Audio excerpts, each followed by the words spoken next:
qu'on a développé cette étude d'amélioration de la variabilité. L'objectif de l'étude, en fait, démontrer que la mesure de l'équilibre du système nerveux autonome par la variabilité cardiaque permet de réaliser des tests de sensibilité individuelle permettant d'orienter les choix thérapeutiques dans la prévention du vieillissement.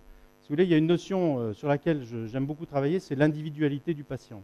Et on s'aperçoit que tel produit ne va pas avoir la même efficacité chez un patient A et chez un patient B pour tout un tas de motifs qui sont parfois connus et parfois inconnus. Donc j'ai voulu savoir si on pouvait faire une présélection de patients par rapport à ce complément de phytothérapie pour voir si chez certains on avait une espérance d'amélioration de cette variabilité et chez d'autres non. Et donc ça c'est le premier objectif. Deuxième objectif, c'est déterminer l'impact de ce complément, sélectionner sur ces paramètres donc, de test et regarder si ça augmente la variabilité cardiaque auprès de cette population et qui a été finalement une population sensible, on va le voir, et non sensible, des gens sur lesquels ça fonctionne moins bien. Bien évidemment. Matériel et méthode, donc on a 84 individus, c'est une étude assez courte, mais elle est en train de continuer. Le pool est relativement restreint, l'âge moyen 49, 59 femmes, 25 hommes, et en termes de cohorte de patients, ce sont des patients de toute pathologie, c'est-à-dire dedans, il y a des gens qui ont des grosses pathologies, et puis il y a des gens qui sont relativement en pleine forme, un petit peu comme si on vous testait vous. Je pense que tout le monde est à peu près en pleine forme aujourd'hui. Oui? Bon. Alors, un premier investigateur, donc on a fait un premier test, c'est-à-dire qu'on a pris chaque patient, on l'a mis en décubitus, on a fait un test de 5 minutes en arythmie sinusale et on a noté les paramètres, cohérence, placement, puissance. Et puis ensuite, on a fait un deuxième test en apportant le produit en micro-information. Alors là, les cartésiens vont se retourner dans leur tombe, mais malgré tout, on l'a validé. C'est-à-dire qu'on s'aperçoit que lorsque vous prenez un produit et que vous l'approchez en micro-information, c'est-à-dire que vous vous mettez proche du patient, ça modifie ses paramètres de variabilité cardiaque. Ça les modifie de façon très labile, c'est-à-dire que l'impact n'est pas long, hein, bien évidemment, mais on observe une modification. L'idée est venue de cette histoire d'ondes de téléphone portable, et puis, il faut que vous le sachiez, j'ai fait toute l'école de Nogier, l'auriculothérapie, l'auriculomédecine. Je suis, on va dire, aussi un médecin énergéticien, peut-être. En tout cas, voilà, c'est pour ça que j'ai eu cette idée. Et, vous allez voir ce que nous montre ce test. Donc, prise de mesure sur les 3 paramètres, cohérence, puissance, placement. Et les critères de sensibilité au test, il faut que l'approche en micro-information du produit modifie au moins un des paramètres de la variabilité, c'est-à-dire cohérence, puissance, placement. Ce test isole un groupe sensible et non sensible, c'est-à-dire qu'on a 26%, on a 26 personnes qui n'ont absolument pas modifié leurs paramètres de variabilité avec l'approche en micro-information du produit. On a 19 personnes qui ont modifié les 3 paramètres, 26 qui en ont modifié 2 et 13 qui n'ont modifié qu'un paramètre de cette variabilité. Donc ça permet d'isoler deux groupes. Un groupe, on va dire, c'est un groupe sensible. On pense a priori qu'en leur donnant ce complément phytonutritionnel, ils vont mieux répondre que le groupe des non sensibles. C'est une hypothèse que l'on va essayer de confirmer. Deuxième phase de l'étude, donc un deuxième investigateur donne le complément, donc il ne connaît pas les résultats de la première phase, il donne le complément de phytonutrition et des recommandations de respiration quotidienne, mise en arythmie sinusale respiratoire, 5 secondes, 5 secondes, pendant 2 mois à tous les groupes sensibles et non sensibles. L'objectif, regarder comment on peut améliorer les paramètres de variabilité. Donc, contrôle à 2 mois des paramètres de variabilité, cohérence, puissance, placement. Alors, les résultats, si vous voulez, sont les suivants. Donc, sur le groupe cumulé, sensible et non sensible, on a amélioration des paramètres de variabilité cardiaque chez 63% des individus.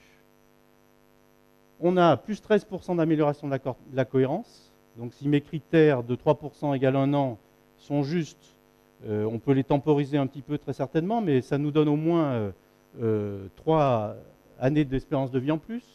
On a 58 points de puissance gagnés.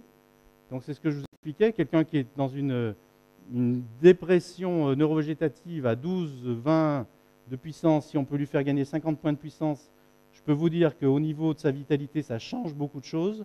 Au niveau de ses douleurs, ça change beaucoup de choses. Et on a 32% de personnes qui améliorent leur placement. Donc c'est assez faible. C'est ce que je vous dis. Le plus difficile, c'est d'améliorer le placement. Mais malgré tout, 32% qui changent un peu leur mode comportemental, leur façon de vie, c'est relativement important dans une cohorte d'études. Au niveau du groupe sensible, bon, on s'y attendait, on a une meilleure cohérence. 72% du groupe sensible ont amélioré leur variabilité cardiaque, avec plus 17% d'amélioration de la cohérence, versus plus 13% au groupe cumulé. Hein. Ce n'est pas le groupe sensible et non sensible, c'est le groupe sensible et non sensible. Plus 77% de puissance gagnée et plus 51% de personnes qui améliorent leur placement. Donc on peut dire, là d'une certaine façon, que l'approche en micro-information d'un produit nous oriente sur une possibilité de modifier beaucoup mieux les paramètres de cette variabilité cardiaque et donc nous incite à le recommander, à le prescrire. Enfin, les résultats du groupe non sensible, bon, on s'y attendait aussi peut-être un peu, mais en tout cas, plus 3% de cohérence. Donc, ils ne bougent pas leur cohérence, trop, pas trop. 10 points de puissance gagnés, pas d'amélioration du placement. Voilà. Il faut leur trouver d'autres solutions à ces patients. Résultat du groupe non sensible, et ce qu'il faut savoir, c'est que ce groupe a une caractéristique très spécifique. En réalité, soit ce sont des gens qui sont très cohérents. En reprenant les taux de variabilité, on s'est aperçu que des gens qui avaient 100% de cohérence, qui avaient de la puissance. Donc soit ils sont très cohérents, donc finalement le produit n'apporte rien de plus. Soit au contraire, ils sont très délétères, très chaotiques, des pathologies lourdes, et donc ça nécessite certainement d'autres actions que la simple prescription d'un produit de phytothérapie pour améliorer leur variabilité. On a des patients de cancérologie, bien évidemment. C'est un petit peu plus compliqué que ça. Donc, les conclusions. Première conclusion, l'approche du produit en micro-information, en mesure de la cohérence de la variabilité, modifie un paramètre de la variabilité chez 68% des individus. Permet de distinguer une cohorte de personnes sensibles et non sensibles. Alors, c'est vrai pour ce produit, c'est vrai pour d'autres produits que j'utilise à Genève, mais là, je vous présente les spécificités de ce produit. Deuxième conclusion, c'est que la cohorte des patients sensibles répond mieux à la prise du complément par rapport aux patients non sensibles. On était à 13 et on est à 17, quoi. Ça fait à peu près 6% de cohérence de plus. Les patients non sensibles améliorent tout de même leur variabilité, mais de 3%, ce qui est, à mon avis, pas très significatif. Et enfin, troisième conclusion, le complément phytonutritionnel montre des effets notables d'amélioration de cette variabilité. Plus 72% d'amélioration dans le groupe sensible, plus 63% dans le groupe cumulé. Et donc, je pense qu'il peut être proposé dans l'arsenal des méthodes de prévention du vieillissement et d'allongement de l'espérance de vie individuelle. C'est ce que nous avons commencé à faire d'ailleurs. Perspectives et discussions. Je voudrais quand même tempérer ces premiers résultats parce que, pour au moins deux raisons, la cohorte est assez faible, 84 individus finalement sur les taux de variabilité, c'est assez faible.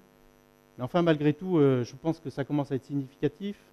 On n'a pas fait de contrôle contre placebo dans cette étude, mais il y a une étude qui suit et qui est en cours et qui teste avec un contrôle contre placebo. Par contre, ce qu'on a constaté, c'est bon, bien sûr les améliorations de la variabilité, mais aussi des améliorations cliniques sur l'ensemble de la population étudiée, meilleure qualité de vie, meilleure morale, meilleure vitalité, atténuation des douleurs, très souvent, lorsqu'il y en avait, reprise de l'élan vital, donc amélioration de la qualité de vie générale, corrélée avec cette amélioration de la variabilité cardiaque. Donc c'est ce qui nous incite à le proposer et bien sûr à poursuivre l'étude. Une étude versus placebo vous sera présentée prochainement, je l'espère, dans un autre symposium, mon cher Jean-Marc.